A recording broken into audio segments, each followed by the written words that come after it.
U.S. Secretary of State Antony Blinken is visiting China, his first trip to the country since he took the job. How will Blinken's visit shape China-U.S. relationships in the tricky times? We are talking to Mike Liu, Vice President and Senior Fellow at the Center for China and Globalization. He holds an MBA from the University of Miami and has also completed his executive education at Stanford University.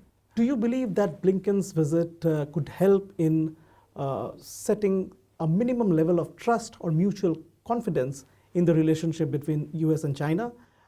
Do you also think this is perhaps his goal, and could he achieve it? If I recall, the meeting for both presidents held last year in Bali, that sent a very positive information from both sides.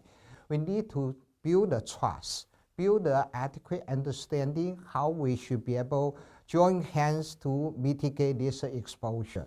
I look at definitely one of the key factors is, since Blinken and Chinese Foreign Minister Qin Gang, they have a good personal relationship. It is good for them to meet up face in face to discuss about rules for engagement. The dominant political narrative in the US portrays China as its greatest threat.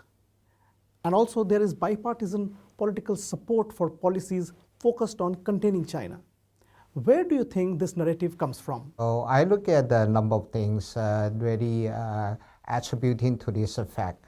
Number one, economic growth. If you really look at China back in the year 2000, China GDP was only around 12% of US GDP, where in last year alone, China GDP is about 81%. Second point is if you look at the technological innovation, China has been making good progress in the technological innovation. If you look at 5G, if you look at many advanced, Chinese have been doing really well in innovation.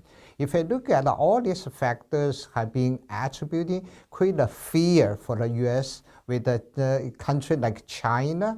They are really catching up with the pace US is going.